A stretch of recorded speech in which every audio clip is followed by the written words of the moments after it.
नमस्कार विद्यार्थी मित्रांनो, नोकरी इनसाइडर यूट्यूब चॅनलवर आपल्या सर्वांचं स्वागत आहे. आज आपण या व्हिडिओमध्ये पहा पोलीस भरती, तलाठी भरती, जिल्हा परिषद भरती तसेच जेवढ्या काही आपल्या सर्व सरळ सेवा स्पर्धा असणार आहेत त्यासाठी महत्त्वाचे आपण 50 जनरल नॉलेजचे प्रश्न आपण या व्हिडिओमध्ये कव्हर केले आहेत. मित्रांनो, हे जे प्रश्न असणार आहेत हे सर्व प्रश्न आपल्याला इम्पॉर्टंट असणार आहेत आणि हेच प्रश्न आपल्याला वारंवार परीक्षेमध्ये विचारण्यात आलेले प्रश्न आहेत. त्यामध्येच आपण काही प्रश्न घेतलेले आहेत, म्हणजे प्रिव्हियस क्वेश्चन पेपर जे आहेत त्यामधले महत्त्वाचे प्रश्न आहेत. आपल्याला जर या व्हिडिओची PDF डाउनलोड करायची असेल तर नोकरी इनसाइडर या नावाने आपलं टेलिग्राम चॅनल आहे पहा, त्याची लिंक तुम्हाला मी डिस्क्रिप्शनमध्ये देत आहे. त्या ठिकाणी जाऊन आपण या व्हिडिओची PDF तसेच करंट अफेअर्स जेवढे काही नोट्स असणार आहेत त्या ठिकाणी आपण फ्रीमध्ये उपलब्ध करून दिलेले आहेत. ते जर तुम्हाला मिळवायचं असेल तर लिंक तुम्हाला डिस्क्रिप्शनमध्ये दिलेली आहे. चला तर व्हिडिओला सुरुवात करूया.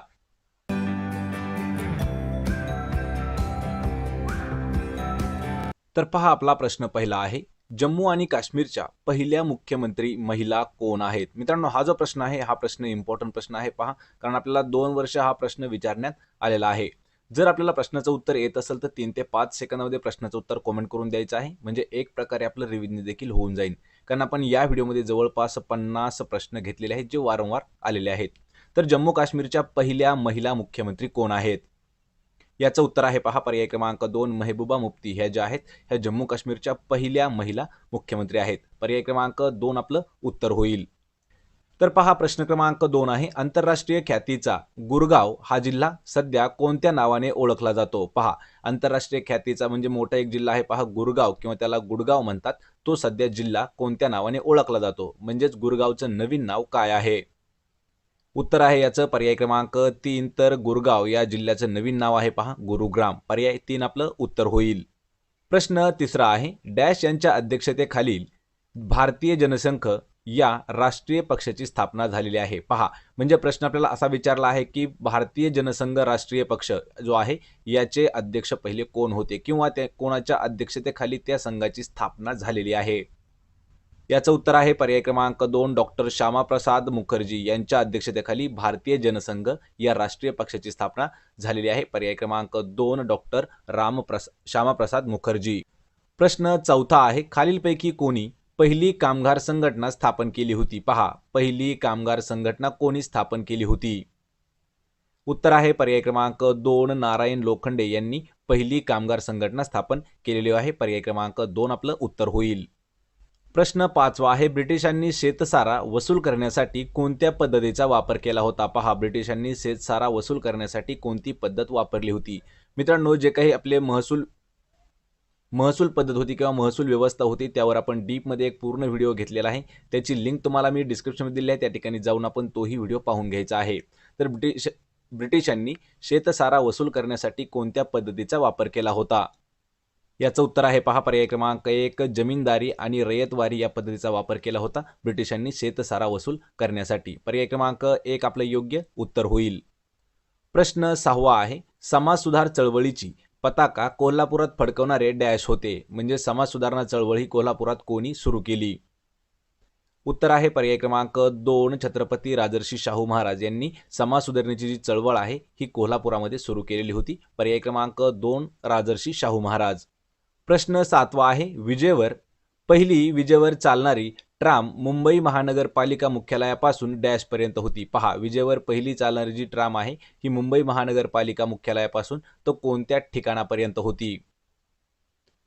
उत्तर आहे पर्याय क्रमांक 3, तर क्रोफर्ड मार्केट पर्यंत. लक्षात ठेवायचे, मुंबई महानगरपालिकेच्या मुख्यालयापासून तर क्रोफर्ड मार्केट पर्यंत. पर्याय 3 आपलं उत्तर होईल.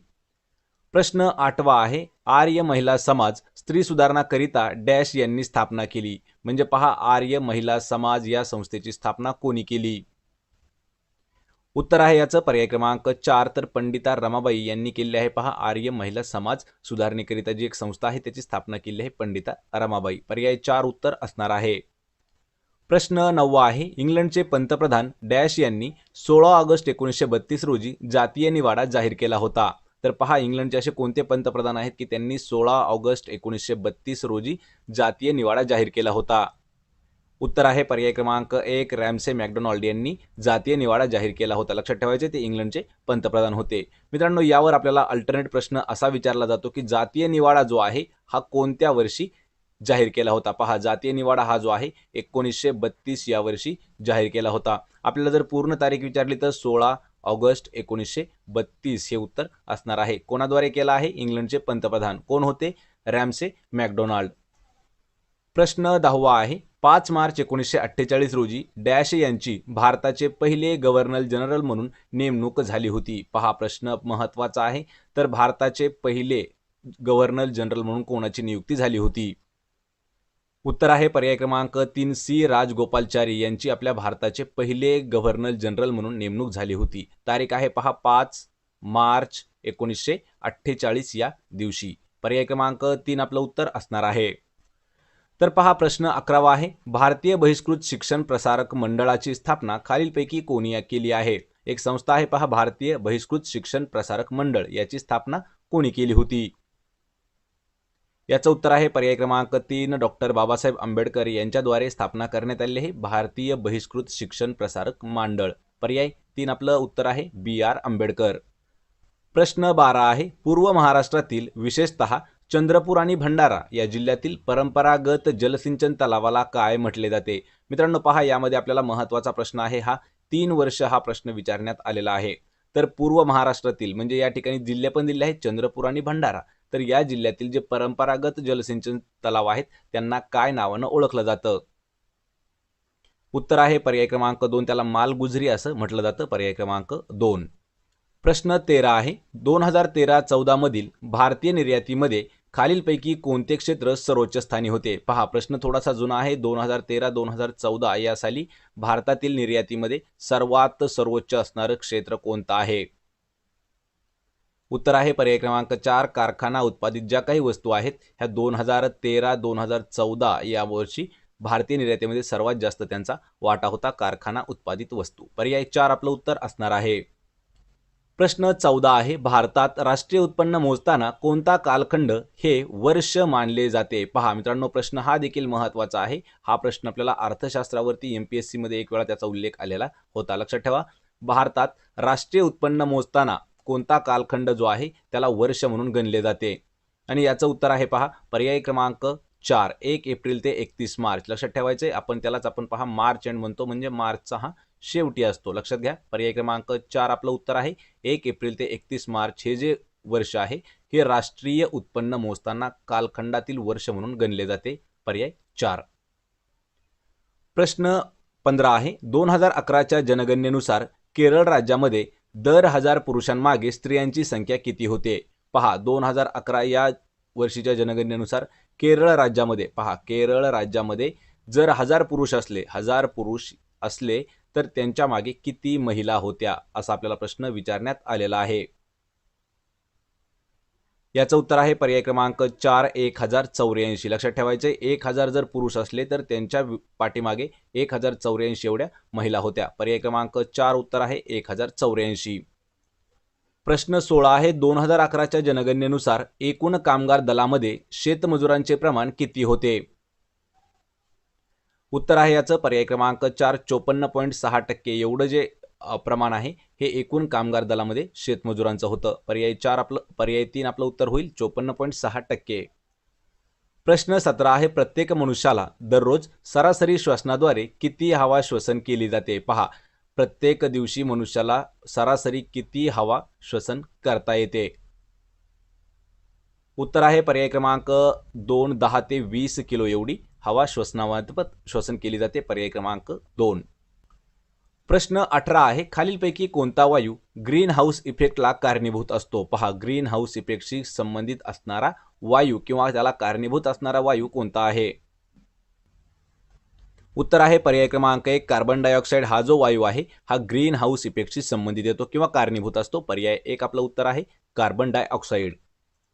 प्रश्न 19 आहे. खालीलपैकी कोणते मूलद्रव्य विटॅमिन B12 या जीवनसत्वाचा घटक आहे? पहा मित्रांनो, विटॅमिन B12 लक्षात ठेवायचे, महत्त्वाचा प्रश्न आहे हा देखील. तर कोणते मूलद्रव्य आहे विटॅमिन B12 या जीवनसत्वाचा एक भाग आहे?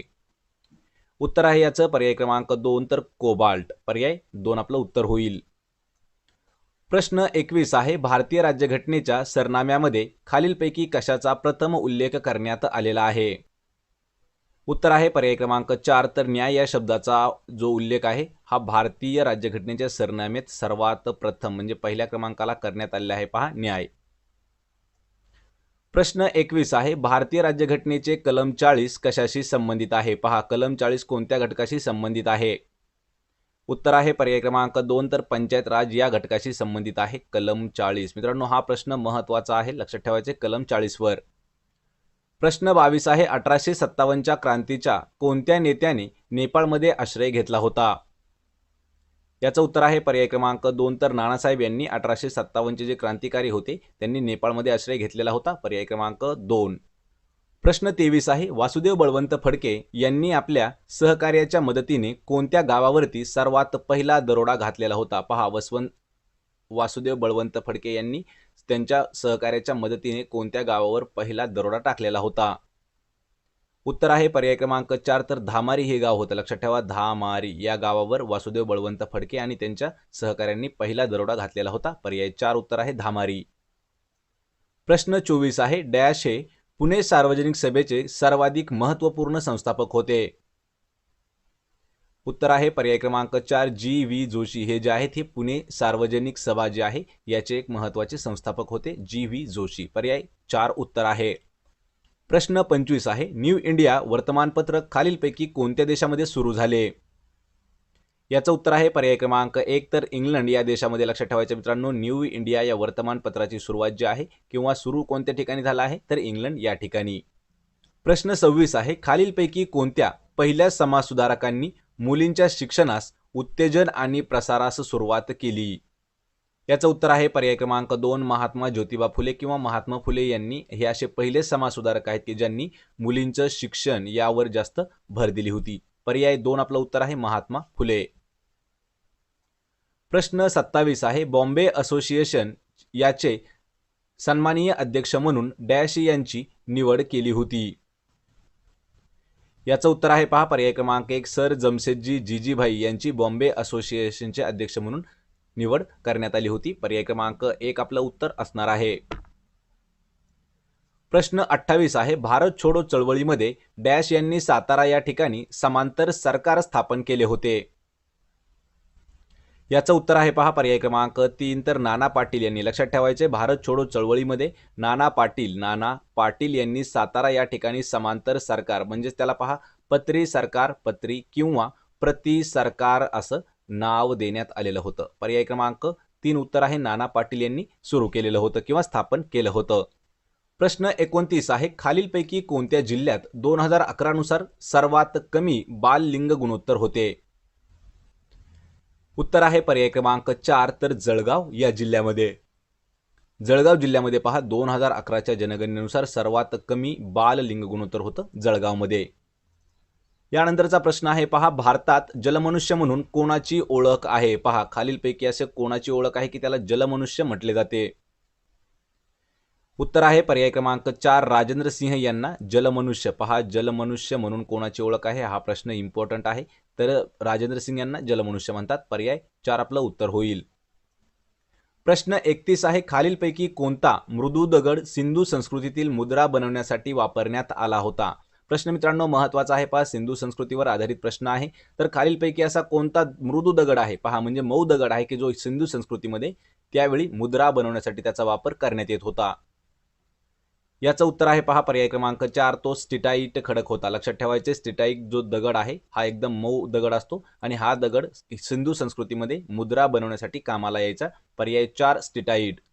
प्रश्न 32 आहे, खालीलपैकी कोणत्या बौद्ध ग्रंथात 16 महाजन पदांचा उल्लेख करण्यात आलेला आहे? याचं उत्तर आहे पर्याय क्रमांक 1 अंगुत्तर निकाय. हा जो बौद्ध ग्रंथ आहे या ग्रंथामध्ये एकूण 16 महाजनपद जे आहेत 16 महाजनपद त्याचा उल्लेख करण्यात आलेला आहे अंगुत्तर निकायमध्ये, पर्याय 1 आपलं उत्तर होईल. प्रश्न 33 आहे, राऊस सार्कोमा म्हणजे RSV या विषाणूमुळे खालीलपैकी कोणता रोग उद्भवतो? उत्तर आहे याचं पर्याय क्रमांक 1 कर्करोग. लक्षात ठेवायचं मित्रांनो, कर्करोग म्हणजे कॅन्सर हा जो रोग आहे हा RSV या विषाणूमुळे होणारा रोग आहे, पर्याय क्रमांक 1 आपलं उत्तर आहे कर्करोग. प्रश्न 34 आहे, पाश्चरीकरण या पद्धतीद्वारा खालीलपैकी कोणता नाशवंत पदार्थ टिकवला जातो? पहा, पाश्चरीकरणामध्ये कोणता नाशवंत पदार्थ टिकवला जातो? उत्तर आहे पर्याय क्रमांक 4 तर यामध्ये दुधाला टिकवण्यात येतं, पहा पर्याय क्रमांक 4. प्रश्न 35 आहे, कापूर आयोडीन या पदार्थांमुळे या पदार्थांमध्ये उष्णतेमुळे कोणते अवस्थांतर आढळते? पहा कोणते कोणते पदार्थ आहेत? कापूर आणि आयोडीन. याचं उत्तर आहे पर्याय क्रमांक 2. त्या ठिकाणी संप्लवन हे जे आहे अवस्थांतर आढळते. लक्षात ठेवायचे कोणते कोणते पदार्थ आहेत? 2 कापूर आणि दुसरा आहे आयोडीन. तर या पदार्थामध्ये पहा उष्णतेमुळे अवस्थांतर आढळते, ते म्हणजे आहे संप्लवन. पर्याय 2 आपलं उत्तर असणार आहे. प्रश्न 36 आहे, पांढरा रंग किती रंगांचे मिश्रण आहे? पहा मित्रांनो, प्रश्न महत्वाचा आहे. जो आपला व्हाईट कलर आहे तो किती रंगाचं मिश्रण आहे? आणि याचं उत्तर आहे पर्याय क्रमांक 3. एकूण 7 रंगांचं मिश्रण आहे, तो म्हणजे आहे पहा पांढरा कलर. यामध्ये 7 रंग कोणते? इंद्रधनुष्यामध्ये जेवढे 7ही रंग आहेत, इंद्रधनुष्यातील 7 रंग त्यांचा जर कंबाईन केलं म्हणजे त्यांना जर मिक्स केलं तर आपल्याला पांढरा रंग हा मिळतो. पर्याय 3 आपलं उत्तर आहे 7 रंग. प्रश्न 37 आहे, अंगारा भूमी व गोंडवाना भूमी या दोन्ही खंडादरम्यानचा समुद्र कोणता आहे? उत्तर आहे पर्याय क्रमांक 2 टेथिस समुद्र जो आहे हा लक्षात ठेवायचा आहे. अंगारा भूमी आणि गोंडवाना भूमी या दोन खंडादरम्यान समुद्र आहे पहा टेथिस समुद्र. पर्याय 2 आपलं उत्तर होईल. प्रश्न 38 आहे, त्रिभुज प्रदेशात गाळाचे संचयन होऊन गंगा नदीच्या मुखाशी कोणते बेट तयार झाले आहे? उत्तर आहे पर्याय क्रमांक 1 तर न्यूमूर हे जे बेट आहे लक्षात ठेवायचे. त्रिभुज प्रदेशामध्ये गाळाचं संचयन म्हणजे गाळ साचून गंगा नदीच्या मुखाशी एक बेट तयार झाला आहे, ते आहे न्यूमूर बेट. पर्याय 1 आपलं योग्य उत्तर होईल. प्रश्न 39 आहे, एप्रिल मे महिन्यांच्या सुमारास पश्चिम बंगालमध्ये अचानक निर्माण होणाऱ्या वादळांना काय म्हटले जाते? उत्तर आहे पर्याय क्रमांक 3 नॉर्वेस्टर वारे हे जे आहे लक्षात ठेवा. कशाला म्हटलं जातं? एप्रिल आणि मे महिन्याच्या सुमारामध्ये पश्चिम बंगालमध्ये अचानक निर्माण होतात काही वादळे, त्या वादळांना नॉर्वेस्टरचे वारे म्हणतात. पर्याय 3 आपलं उत्तर होईल. प्रश्न 40 आहे, चंद्र पूर्णतः झाकला जातो त्या स्थितीतील ग्रहणाचा प्रकार कोणता आहे? मित्रांनो, हा प्रश्न महत्वाचा आहे. पहा, चंद्रग्रहणावर हा प्रश्न देण्यात आलेला आहे. तर पूर्ण ज्यावेळी चंद्र झाकला जातो तो ग्रहण म्हणजे कोणता असतं? उत्तर आहे पहा पर्याय क्रमांक 2 त्याला खग्रास चंद्रग्रहण असं म्हटलं जातं. पर्याय क्रमांक 2. प्रश्न 41 आहे, 1885 मध्ये मुंबई या ठिकाणी भरलेल्या पहिल्या राष्ट्रीय सभेचे किंवा पहिल्या काँग्रेस राष्ट्रीय सभेचे अध्यक्ष कोण होते? उत्तर आहे पर्याय क्रमांक 3 व्योमेशचंद्र बॅनर्जी हे जे आहेत लक्षात ठेवा. 1885 साली मुंबई या ठिकाणी भरलेली जी राष्ट्रीय सभा होती याचे अध्यक्ष होते उमेशचंद्र बॅनर्जी. पर्याय 3 आपलं उत्तर होईल. प्रश्न 42 आहे, उठा जागे व्हा आणि ध्येयसिद्धी झाल्याशिवाय थांबू नका हे उद्गार कोणाचे आहे? उत्तर आहे पर्याय क्रमांक 4 स्वामी विवेकानंद यांचं हे वाक्य आहे. पहा, उठा जागे व्हा आणि ध्येयसिद्धी झाल्याशिवाय थांबू नका. पर्याय 4 आपलं उत्तर आहे स्वामी विवेकानंद. प्रश्न 43 आहे, सँडर्स या इंग्रज अधिकाऱ्याचा खून करणाऱ्यामध्ये खालीलपैकी कोणत्या क्रांतिकारकाचा समावेश नव्हता? या ठिकाणी असा प्रश्न आहे. पहा, समावेश नव्हता. अधिकारी कोणता आहे? सँडर्स अधिकारी. आणि याचं उत्तर आहे पर्याय क्रमांक 4 मदनलाल धिंग्रा याचा हात नव्हता. लक्षात ठेवायचं म्हणजे यामध्ये भगतसिंग, राजगुरू आणि सुखदेव या तिघांचाही समावेश होता. कशामध्ये? सँडर्स हत्या प्रकरणामध्ये या तिघांचा समावेश होता. मदनलाल धिंग्रा यांचा समावेश नव्हता. पर्याय 4 आपलं उत्तर होईल. प्रश्न 44 आहे, मुंबई, पुणे, नागपूर अशा शहरांच्या पोलीस खात्याचा प्रमुख खालीलपैकी कोण असतो? पहा, कोणते शहर आहेत? मुंबई, पुणे आणि नागपूर असे जे मेट्रो सिटी आहेत यामध्ये पोलीस खात्याचा जो प्रमुख असतो तो कोण असतो? याचं उत्तर आहे पर्याय क्रमांक 1 तर त्या ठिकाणी पोलीस आयुक्त असतो. पर्याय 1 आपलं उत्तर होईल. प्रश्न 45 आहे, हिरड्या सुजून दातातून रक्त येण्याचं लक्षण कोणत्या रोगाशी संबंधित आहे? पहा, या ठिकाणी आपल्याला रोग आणि त्याचं एक लक्षण दिलं आहे. पहा, रोग आणि लक्षण. तर यामध्ये आपल्याला फक्त रोगाचं लक्षण दिलं आहे. तर लक्षण काय आहे? हिरड्या सुजून दातामधून रक्त येणं हे त्याचं लक्षण आहे. तो रोग कोणता आहे? आणि याचं उत्तर आहे पर्याय क्रमांक 4 तर तो स्कर्वी रोगाचा प्रकार आहे. लक्षात ठेवा, स्कर्वी रोग जो आहे हा व्हिटॅमिन सी च्या कमतरतेमुळे होणारा रोग आहे स्कर्वी. बेरीबेरी हा जो आहे हा व्हिटॅमिन बी च्या कमतरतेमुळे होणारा रोग आहे. लक्षात ठेवायचे पर्याय क्रमांक 4 आपलं उत्तर आहे स्कर्वी. प्रश्न 46 आहे, एखाद्या द्रावणाचा सामू म्हणजे जो पीएच आहे तो 7 पेक्षा कमी असल्यास ते जे द्रावण आहे ते कोणत्या स्वरूपाचे असते? उत्तर आहे पर्याय क्रमांक 2 तर ते आम्लधर्मी असते. लक्षात ठेवायचे जर एखाद्या द्रावणाचा पीएच जो आहे हा 7 पेक्षा कमी असेल तर ते जे द्रावण आहे ते आम्लधर्मी असतं. पर्याय 2 आपलं उत्तर होईल. प्रश्न 47 आहे, एक चुंबक दुसऱ्या चुंबकाकडे ओढला जातो हे उदाहरण न्यूटनच्या कोणत्या नियमाशी संबंधित आहे? याचं उत्तर आहे पहा पर्याय क्रमांक 2 पहिल्या नियमाशी संबंधित आहे. पहा, एक चुंबक दुसऱ्या चुंबकाकडे अट्रॅक्ट केला जातो, हे पहिला न्यूटनचा नियम आहे. पर्याय 2 आपलं योग्य उत्तर आहे. प्रश्न 48 आहे. सातमाळा अजंठा डोंगर रांगांनी कोणत्या नद्याची खोरी विभागली गेली आहेत? पहा, सातमाळा अजंठा हे जे डोंगर रांगा आहेत यांची विभागणी कोणत्या नद्याच्या खोऱ्याने केलेली आहे? याचं उत्तर आहे पर्याय क्रमांक 4 गोदावरी आणि तापी नदीच्या खोरे लक्षात ठेवायचे विभागलेले आहेत सातमाळा आणि अजंठा. प्रश्न 49 आहे. महाराष्ट्रात कोणत्या जिल्ह्यामध्ये सर्वात जास्त पवनचक्क्या आढळतात? पहा, सर्वात जास्त पवनचक्क्या आपल्या राज्यामध्ये कोणत्या जिल्ह्यात आहेत? याचं उत्तर आहे पर्याय क्रमांक 3 तर सातारा या जिल्ह्यामध्ये महाराष्ट्रातील सर्वात जास्त पवनचक्क्या आहेत. पहा, साताऱ्यामध्ये. प्रश्न क्रमांक 50 आहे. प्रकाश संश्लेषण क्रियेमध्ये कार्बन डायऑक्साईड आणि पाणी यांचे संयुग होऊन काय तयार होते? पहा, प्रकाश संश्लेषण ही जी क्रिया आहे ही फक्त क्रिया वनस्पतीमध्ये घडली जाते. लक्षात ठेवायचं आहे. तर वनस्पतीमध्ये घडणाऱ्या प्रकाश संश्लेषण या क्रियामध्ये कार्बन डायऑक्साईड आणि पाणी यांचं संयुग तयार होतं. ते काय म्हटलं जातं त्याला? पाणी आणि कार्बन डायऑक्साईड आणि पाणी यांचं संयुग होऊन काय तयार होत असतं? याचं उत्तर आहे पर्याय क्रमांक 2 तर कार्बोहायड्रेट्स हे तयार होतात. कशामध्ये? प्रकाश संश्लेषण क्रियेमध्ये कार्बन डायऑक्साईड आणि पाणी यांचं संयुग होऊन कार्बोहायड्रेट्स हे तयार होतात. पर्याय क्रमांक 2 आपलं उत्तर होईल. तर मित्रांनो, हे होते पहा 50 जनरल नॉलेजचे वारंवार विचारण्यात आलेले प्रश्न. आपल्याला जर हा व्हिडिओ आवडला तर व्हिडिओला लाईक करा, आपल्या मित्रांमध्ये हा व्हिडिओ शेअर करा आणि आपल्या नोकरी इनसाइडर यूट्यूब चॅनलला सबस्क्राईब करा. सोबतच मित्रांनो, तुम्हाला फ्री 20 मॉक टेस्ट जर सोडवायच्या असतील तर त्याच्याही लिंक मी तुम्हाला डिस्क्रिप्शनमध्ये देत आहे. पहा, marathi-naukri.in या वेबसाईटवर जाऊन आपण फ्रीमध्ये 20 पेक्षा जास्त मॉक टेस्ट सोडवू शकता. आपण भेटूया पुढच्या एका अशाच नवीन व्हिडिओमध्ये. तोपर्यंत जय हिंद, जय महाराष्ट्र.